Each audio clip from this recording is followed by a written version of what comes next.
Okay, once again, you guys in the Girl Fix Your Thyroid Facebook group get first dibs on this recorded podcast. But the reason why I want to come in here today, too, is to dive into a ton of questions that I'm seeing in the group on the GLPs, Mounjaro, tirzepatide, semaglutide, Ozempic, Trulicity.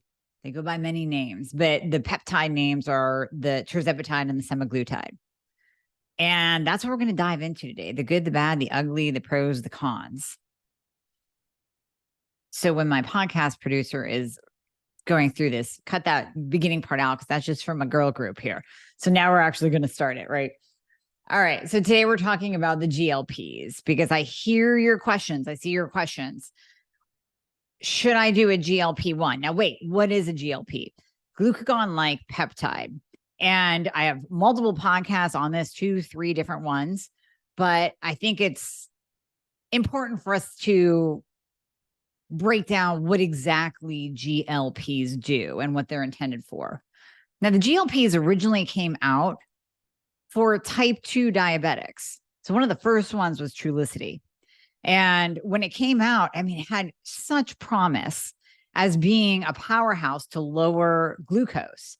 Because what these GLPs do is they essentially release insulin from your pancreas in order to lower glucose, which makes sense. If you're walking around as a type 2 diabetic, that's what you want to do. You want to lower that high glucose because walking around with high glucose is not good. That causes the what's it called? Neuropathy, the nerve damage, the neuropathy, blindness, not to mention obesity and the inability to lose weight, which has its own set of side effects and disease states that go right along with it. Ozempic came out, and that's an FDA-approved, actually to reduce the risk of major cardiovascular events in people with type 2 diabetes and established cardiovascular disease. And Mounjaro and Ozempic both mimic that GLP-1 hormone, Glucagon-like Peptide-1 hormone. In doing so, when you cause the pancreas to release more insulin, like we said, it will lower blood glucose. God, say that 5 times fast, right? It's also going to have an effect on your digestion. Many of you know who have tried this already that there is a slowing of gastric emptying and digestion slows down. So that's where we get into the side effects of heartburn and the feeling of fullness that causes you not to eat as much. But then you get the heartburn, the nausea, sometimes the diarrhea, some severe GI symptoms that we're actually going to talk about in the cons section of today's talk. So Ozempic is essentially semaglutide. And semaglutide was kind of like the baby that came out first. Then it followed by Mounjaro. And Mounjaro has something else special to it.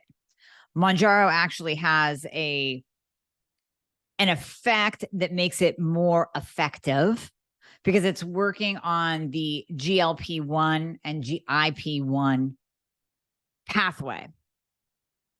They both have box warnings for the thyroid C cell tumors, including cancer.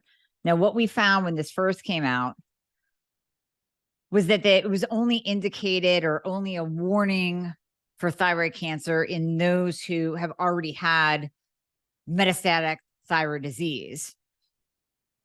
It was okay for everyone else, and that was a big question that I received quite often. Can I take this if I just have thyroid disease? And the answer originally was yes, because it was only black box for those who have had a history of thyroid cancer. Now we're starting to see a few more safety concerns, a few more lawsuits come out regarding the efficacy and the safety and how those two balance out.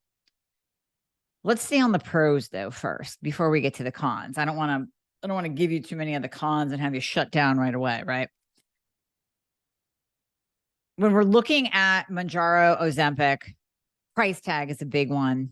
and coverage is a big one. Now, these companies have started clamping down a little bit more on what they will actually cover and what you need to show to obtain coverage. Most of them require a hemoglobin A1C above a 6. And most of them require documentation that you actually are a type 2 diabetic or that you have very erratic glucose control. So some people, even with low blood sugars, abnormally low blood sugars, but that still have the weight gain and the inability to lose weight, will get their prescriptions covered for the GLPs simply because their glucose control is still off. They're spiking high and they're dropping down low, which is why they sometimes will get very low glucose readings. List price for Mounjaro, usually around $1,000 to $2,500 per month or per fill. I've heard above that as well. Ozempic is around $700 to $1,000 a month. You can also get both semaglutide, Ozempic, and tirzepatide, Mounjaro, from compounding pharmacies. Now, the compounding pharmacies, they still run around $600 to $1,000 per month, depending on your dose. But you don't have to go to the pharmacy and pay an astronomically high price. Still high priced. Now, the other way to go about this, which some people have done, is to go to Peptide Sciences, or what are the other peptide research only websites? There's Limitless Life Nootropics, Peptide Sciences. Can Labs is another one that I frequent to get my peptides, but they don't really carry. I've never seen tirzepatide on there. Much less expensive, but you're not guaranteed quality. Whenever you purchase from a research-only peptide site, you are absolutely not guaranteed that what is in the vial is what's listed on the label, because you're buying it for research purposes only. Now, the majority of people that I've heard of purchase one of these GLPs from a research site, they've responded in the way that they should respond. They lost appetite. They got a little nauseous. Fatigue is another big side effect that I often hear. I'm not quite sure the mechanism of action, except that it's slowing gastric motility and it's releasing more insulin, which is dropping glucose. So it is possible that you'll drop your glucose abnormally low, especially if you are using it, let's say, to lose those last 10 or 15 pounds, and you have pretty decent glucose and insulin control. In taking one of these, you can drop fairly low, especially in the first couple of days, and experience some extreme fatigue. And sometimes this fatigue will be a little bit crushing. I've had some people go off of the GLPs just simply because of their experience with that level of fatigue. Crazy, crazy fatigue. Okay, what else do we want to talk about before we get into the cons? Well, let's see. Reduction of body weight. Okay. The average weight loss on the Ozempic, Mounjaro, Trulicity, the average amount of weight loss in that first month is anywhere between 2 to 9 pounds. And then that effect will continue, although just like anything, even a regular diet that you're going on, you're going to hit a plateau. And usually those plateaus are when people have to increase the dose. Now, like anything, when you increase the dose of something, you're also increasing your side effect risk. So as you need to go up in that dose to simulate more weight loss, there's a higher risk of side effects, such as the delayed gastric emptying and the nausea and the heartburn. I've shared this in the past, that I have tried Mounjaro. I do like it for weight loss. I dropped way too low when I used it, when I was using it every single week. My body fat and my body weight dropped incredibly low to the point where it wasn't even comfortable. So I actually came off of it for an extended period of time, about 6 to 8 weeks, brought it back in, and then was using it just once a month. I do still plan on, despite the cons that we're going to get into, I do still plan on using it once a month because of the insulin lowering effect of it. So we know when we lower insulin, we reduce our risk of Alzheimer's, we reduce our risk of cancer, we reduce our risk of those diseases associated with high insulin levels. We know that Alzheimer's right now is called type 3 diabetes. Well, all of those disease states that are associated with high insulin outside of just obesity will be not completely remedied or prevented by, but what's the word that we can use? You'll be assisted in the prevention. It's just another biohacking tool. With all that being said, I will get back to you whether or not I will continue to use it once a month as a biohacking tool because of the cons. Here's some of the cons. Woman sues drug makers of Ozempic and Mounjaro over severe injuries. This one, a Louisiana woman, filed a lawsuit. Now, all right, wait, let's stop and back up. I get it that we're in a sue happy kind of a society and that people will sue if they trip over a curb or get hot coffee from McDonald's. So with each one of these stories, we kind of have to see, what did the people do? And was it really correlated to proper use of the medication and proper dosing of the medication? So this woman filed a lawsuit claiming she suffered severe injuries due to her use of Ozempic and Mounjaro, which were prescribed by her doctor. Now, why was she using both? Did she use one first and then the other? And what were the severe injuries? So she had gastrointestinal issues. She had teeth falling out, severe vomiting, stomach pain, gastrointestinal burning, and apparently she had to go to the hospital quite a few times for these serious side effects. She required additional medication to alleviate her excessive vomiting, and she was throwing up whole foods hours after eating. This lawsuit claims that the two companies, makers of Mounjaro and Ozempic, knew of the association between the use of GLP-1 receptor agonists and the risk of developing severe gastrointestinal issues, including gastroparesis and gastroenteritis. Now, gastroparesis is that slowing down of everything moving through your GI tract. I've had patients with gastroparesis in the past, not caused by the GLPs, and they have to take medication in order to move food and nutrients through their gut.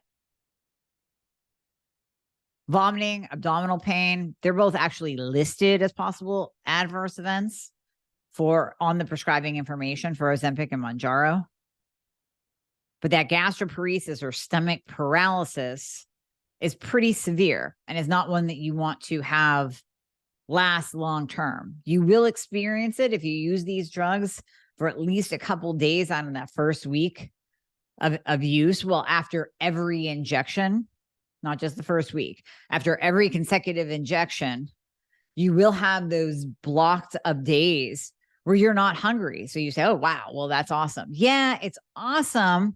And it helps you control cravings and control your food intake.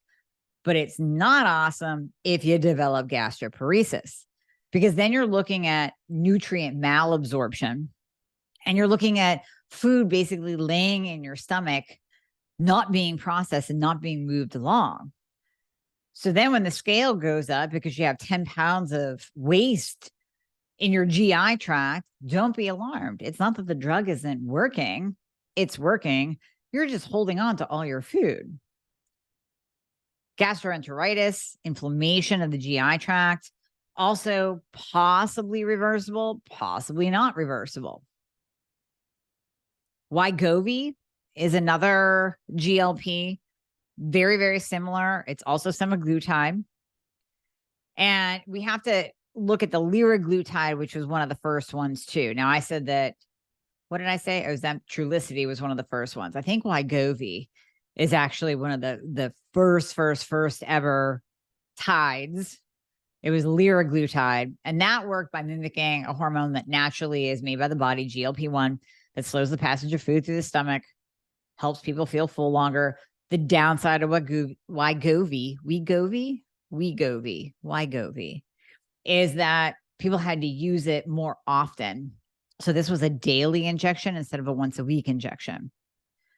Okay, So this was one adverse event story. Here's another one. Okay, now we're going back to Wegovy. Wegovy weight loss drug linked to stomach paralysis.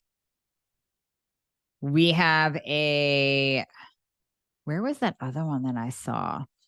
There was one story that just came out that someone in the group posted, and a woman actually died. So she was using these GLPs. Oh, yeah, death of a 56-year-old Australian woman.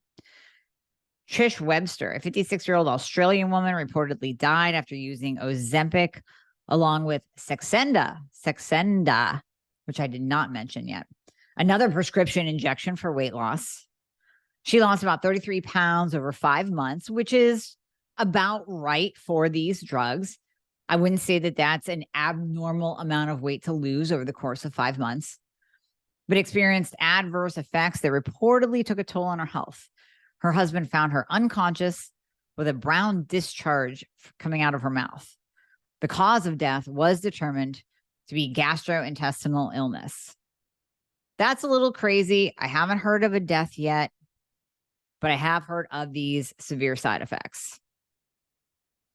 Another one, 44-year-old diabetic woman experiences severe side effects. This is another lawsuit filed on behalf of a 44-year-old diabetic woman who took both Ozempic and Mounjaro.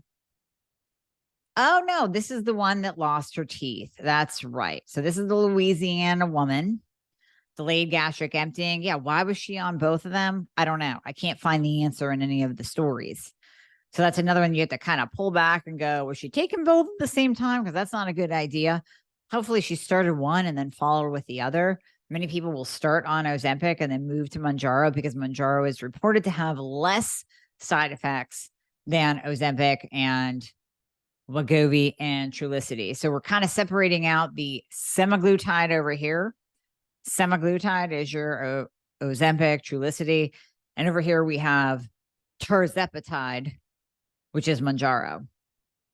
Mounjaro has less side effects than Ozempic or Trulicity, but still has some side effects. Believe me, I've had side effects.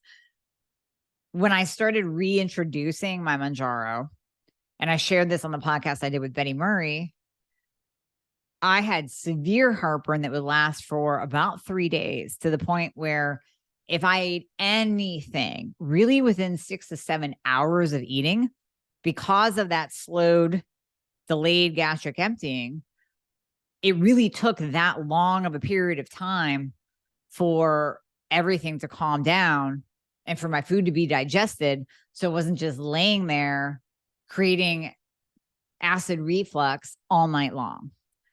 So needless to say, I didn't sleep well for the first couple of days after reintroducing Mounjaro. Did I ever get used to it? No. Could it have been that I damaged my GI tract slightly? Yes. And that's why I'm still on the fence as to whether or not I will add it back in as a biohacking regimen. I believe I will. And I'm going to keep playing around so I can keep giving you all feedback, because I'm looking at it more in terms of the insulin lowering effect of it and keeping my insulin and glucose under control to prevent the diseases of aging, since I have Alzheimer's in my family. I'm not necessarily looking at it as a weight loss medication. I'm pretty good. And in terms of craving control, I have that already. So even just by using berberine and now my new metabolism fixer, which has suppressant in it that we'll talk about, that's helping to suppress cravings enough that I don't need my appetite completely shut down. That's one of the things that I talk about on the other podcasts on GLPs, is that if you do go on these, you have to eat protein like it is your job. And you're not going to want to eat the protein. So you better get a really good shake on hand. Do at least 2 scoops to equal 40 grams per shake, because you have to figure with that slowed gastric emptying, some of that protein is not going to be absorbed. So you really want to probably shoot for, if you're a woman, around 150, 160 grams of protein a day. If you're a dude on this, gosh, 200, 250 easily. So you're going to have to do that in the form of shakes because you're not going to want to eat. That actually bothered me after some time. That no appetite feeling was uncomfortable. And if you're in tune enough with your body, there's going to be a little red flag that raises that says, maybe this isn't a good idea because you're literally not eating enough every day. And there's going to be some nutrient deficiencies and there's going to be muscle tissue breakdown, which leads me to the next con. Peter Attia, give him credit. I said this in the other podcast. He put out an article on his blog that said, hey, we're starting to see a decline in muscle mass, that these GLP-1 drugs are eating away muscle tissue. And I will never forget reading that article. And I was about 2 months into playing around with Mounjaro. And I thought, nah, that's only if you're not eating or not working out. I work out every day. I lift heavy shit. That's not going to happen to me. And then it did. And then I saw severe muscle loss to the point where, I call him my mother's skin, right? Because I remember when mom was alive and, she was getting, oh my God, she was 80. And she started having that wrinkled, crepey looking skin where her muscles should be. Arms, knees. You hear me, ladies, right? Inner thighs. And sure enough, I look down one day, look at my arms, I look at my legs, I look at my knees, and I got my mom's skin. And it was rapid. It was rapid. And that's when I knew I had lost muscle tissue. And it didn't even matter how much protein I ate. It helped when I really started paying attention to it.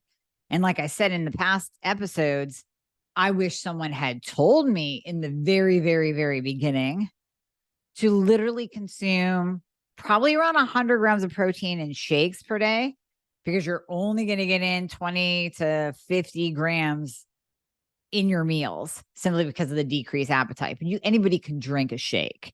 Like, even if you're not hungry, you can sit here and drink a shake, right? So I wish someone would have told me that in the very, very beginning, but they didn't. I did experience the muscle loss. When I have reintroduced it, because I'm only doing it once a week, that week or once a month, that 1 week that I do the injection for 7 days after, I am downing 2 double scoop protein shakes a day. So I use my own, go figure, because it tastes awesome. I do 2 scoops of that, which is 42 grams twice a day. So I'm getting 84 grams in the form of shakes. And then I can manage, especially like Greek yogurt, like a nice organic Greek yogurt, that goes down nice and easy. And I will still eat one meal. But if you have a steak in front of you, maybe a third to half of the steak is all you're going to be able to stomach. And it's the strangest feeling ever to completely lose your appetite, where literally you're like, I can't take another bite. Now, please, I do not want people out there listening to go, give me some of that. That's awesome. Because listen to me. If you don't eat, you will downregulate your metabolism. And if you don't eat, you will lose lean muscle tissue. That lean muscle mass is what's giving you a metabolism. It's what's giving you shape. It's what makes you look good. I mean, if you think that Twiggy is the epitome of beauty, then yeah, go ahead and do the Mounjaro, because you're going to be like that. You're going to lose all your muscle. You're going to be a stick figure, maybe with loose, sagging skin, because we're talking about Twiggy in her heydays and 20s, right? So if you lose that kind of fat mass and you lose that kind of muscle, what's next? Your skin sags. You got mom skin. Okay, we didn't even get to Ozempic face. There is such thing as Mounjaro face and Ozempic face. You can Google it and you'll see before and after pictures of people who have posted their Ozempic face. And what it looks like is that they've aged. So they look about 10 to 15 years older than they are. because they lost the fat pads in their face. So as we age, we start to lose fat. That's why there's fillers out there. That's why there's fat transfer out there. That's why there's fat fillers out there, to replace that youthful fat that we have in our faces. When your body's burning fat, it's not going to say like, well, you know what, Julie, we're just going to take it off your ass today and some in that stomach area that you hate so much. We're going to leave your boobs alone and we're going to leave your face alone because that's where you want to keep your fat. No. Doesn't rationalize. The drugs do not rationalize. The drugs do what they do. And that is burning fat. So you will absolutely get Mounjaro face over time as you're on it. So your face will become sunken. And then, I mean, God forbid, ladies, you're over the age of 40, you're screwed. Because once you start to lose that fat in your face, it's not like you're going to build it back up. I mean, you'd have to gain an extra 100 pounds in order to build up the fat in your face. Once it's gone, it's gone. And now you're paying even more to get the fillers and to get the fat transfer. I did see an article as I was looking up Mounjaro face or Ozempic face. I saw an article that dove into the amount that a couple of women ponied up that they spent after using Mounjaro. And this one woman ended up like spending like $50,000. So she did the fillers and she did this and did that and ended up with a facelift because of what it did to her face. She's like, you know, I should have just gotten on a great diet, maybe use metabolism fixer. No, she didn't say that. Should have just gone on a great diet and maybe like, you know, use 10 grand of that 50 to get a little bit of lipo where I didn't like the fat stores instead of using this. And now I'm in the hole an additional 40 grand just to save my face. That is real. That is real. So when we're looking at alternatives, this is why, guess what? Metabolism Fixer came out this week. I'm timing this kind of sort of in line with Metabolism Fixer, but yet I'm not, because these are legit questions that I've received over the last week or two on GLPs. Like, can I do a podcast on it? Can I dive more into it? Can we talk about the pros and cons? Should I use it?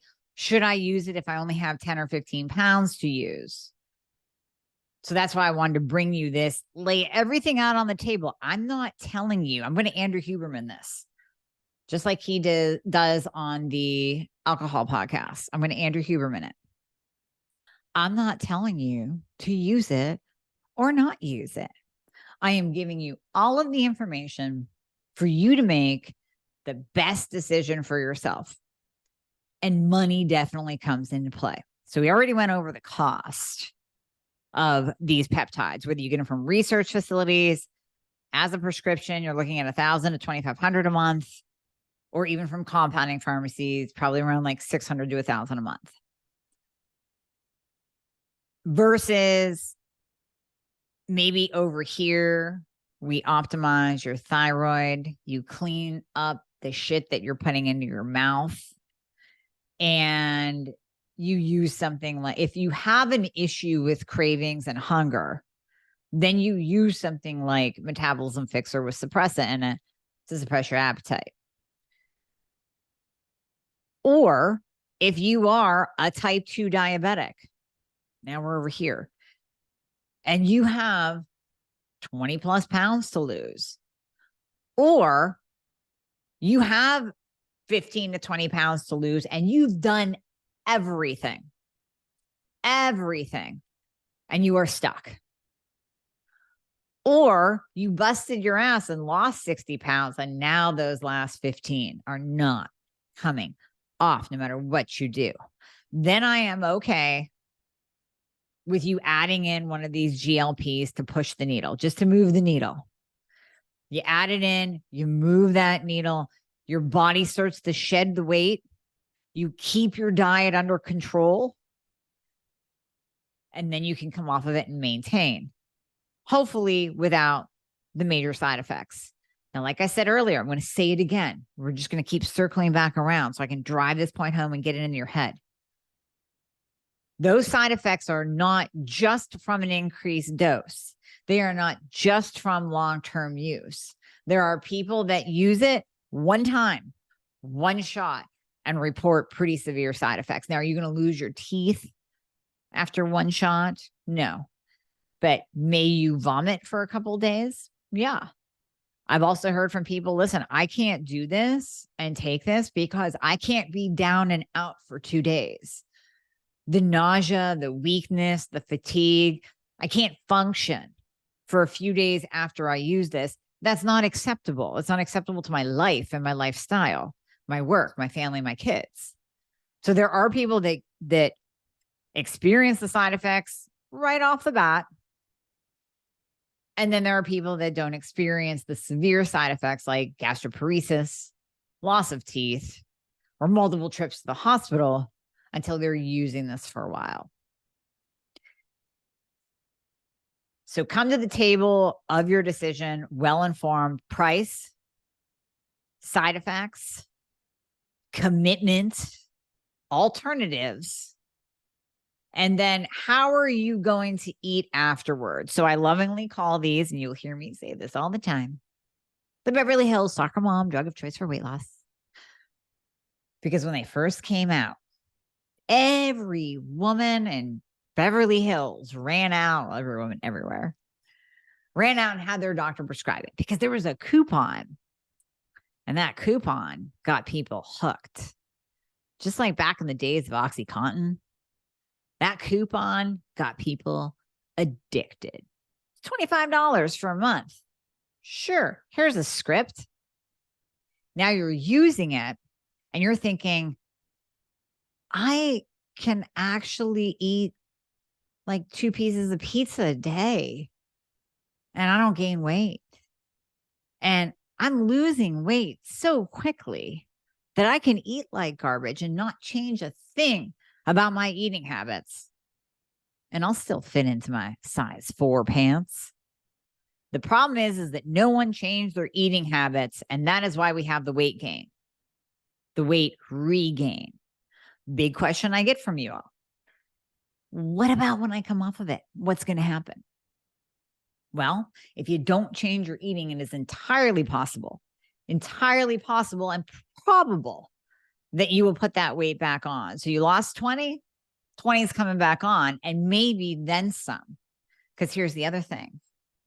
If you did these drugs, if you took these drugs in the Beverly Hills Soccer Mom drug of choice way, then you also dropped your metabolism because you didn't eat protein like it was your job. And you relished in that lack of appetite. I mean, no appetite. You're consuming maybe 500 to 700 calories a day. And guess what? Those calories are garbage. And you still lost weight. And by the way, you can drink and not get drunk because of the slowed gastric motility. So you don't even absorb the alcohol, although you might be hungover the next day or the next afternoon, and that might be when it hits you. You won't get drunk in the moment. So women are down in bottles of wine every night. This is sweet. I got my bonbons and my red wine and my Netflix. I mean, listen, I would buy tickets all day to that show, but it's not good for you. So we have to think of the long-term consequences. And will this drop your metabolism for the long run? What about when you come off of these drugs? If you didn't change your eating and if you didn't eat protein like it's your job, your T3 is dropping. And because our bodies are so smart, when we go into survival mode, remember that term from, that was like the 80s and 90s. You don't want to eat too little because your body will go into survival mode. Well, that's a real thing. I've had patients that have done this to themselves over the years, obsessive dieting, possibly a history of eating disorders, and they have dropped their metabolism.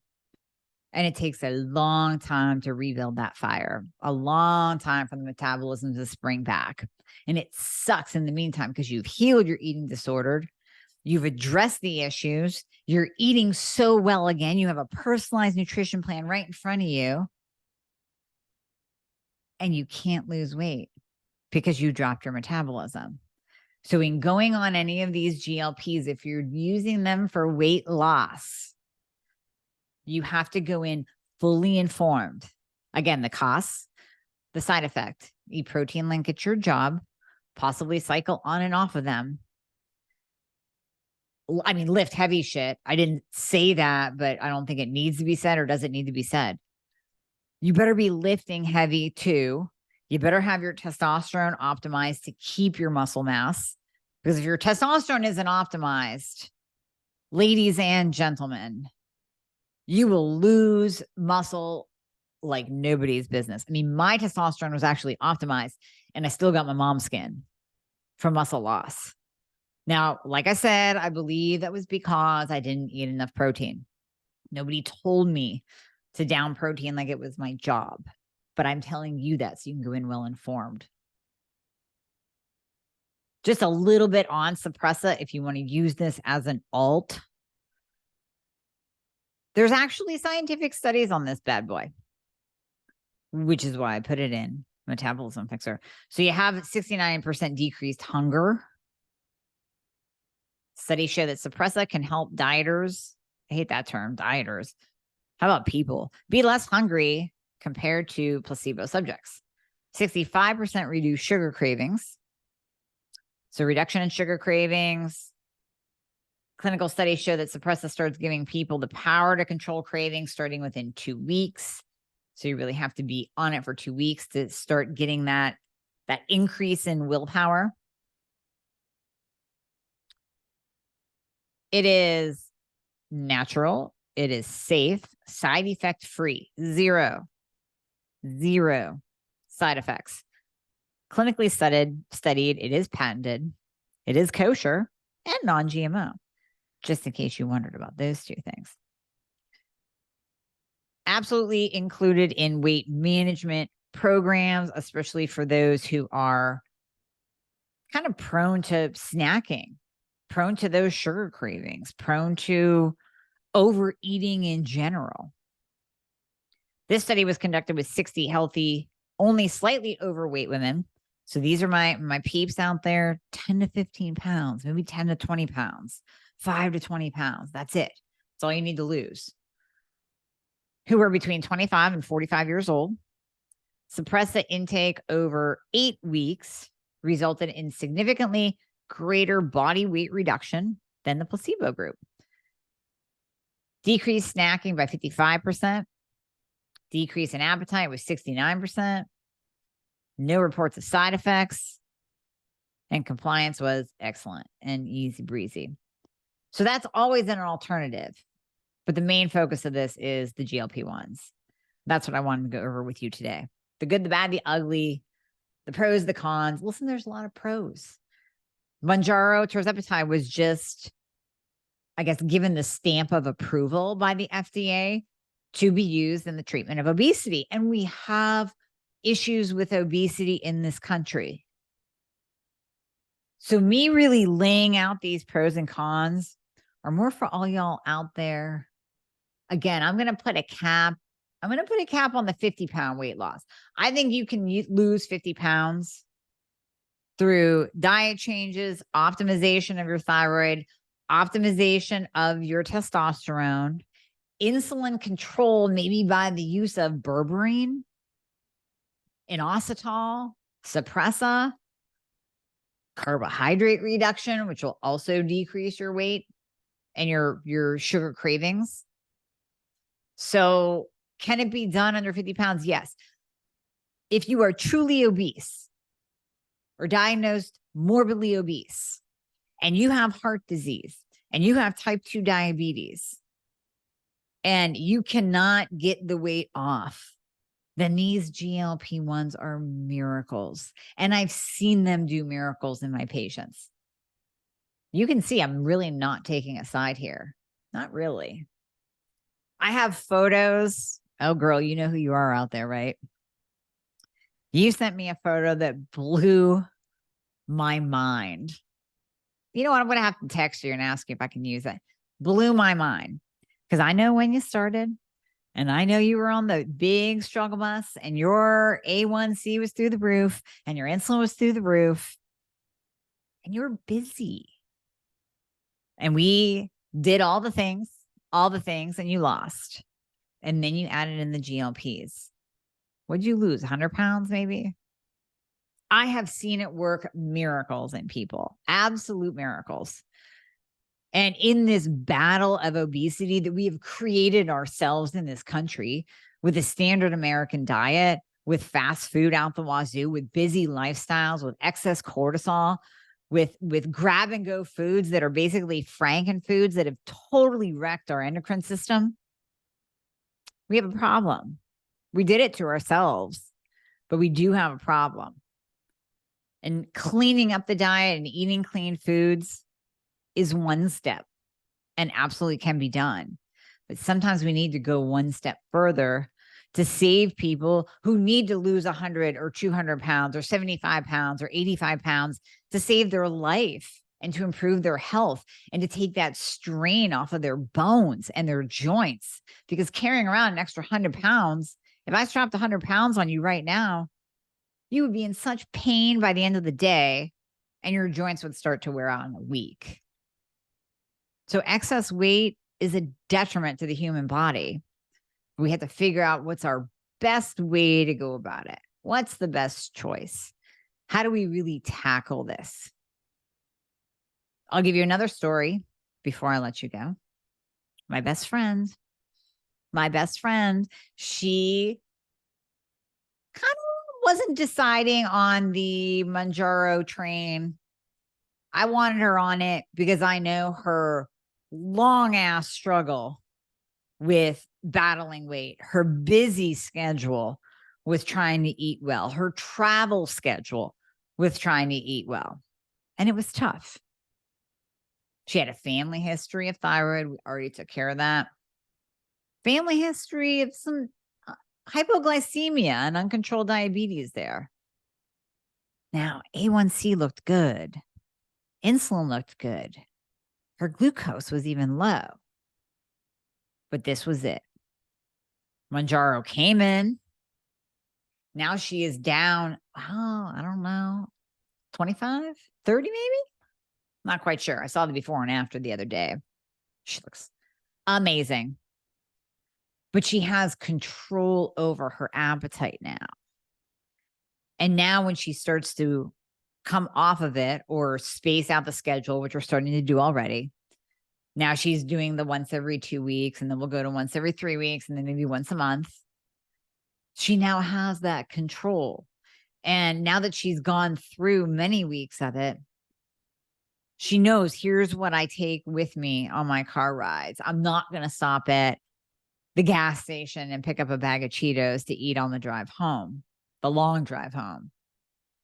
Now she has that control to make better choices that is going to carry over into her life. Now, by no means was she obese, but she was struggling. She was struggling. Maybe put on, I don't know, since I first met her, maybe 40 pounds. I might be guessing low. She carries it well, but maybe 40. But it was enough to bother her. It was enough to weigh on her. It was enough to even impose on her confidence level. And ladies, we got to be confident rock stars every day to get our shit done. So for her, another story of absolutely freaking yes. I encourage it. No side effects. She did fine on it. Boom. Miracle. That's all the information. And you have to choose which path. The good news is that there are alternatives on this path of, no, I don't want to quite go down that route and risk gastroparesis and death and losing my teeth and mom skin and Mounjaro face. I'm going to take this path, try these alternatives, see if that works. And then this over here it's always hanging out over here as an option. Or you might say, listen, been 100 pounds overweight now for 5 years. Had gastric bypass. That shit didn't work. Came back on. So I'm going to try a GLP to get this weight off of me, because now they want to put me on a statin and high blood pressure med and a sleeping pill for my sleep apnea. And I got to use a CPAP machine. Yeah. Do the GLP. Do the freaking GLP and get the weight off to get in a healthier state. There's the information, my lovelies. You take it and make an informed decision. And now I'm going to link to this podcast anytime you post and Girl Fix Your Thyroid. Hey, do you have a podcast on the pros and cons of the GLPs? So here you go.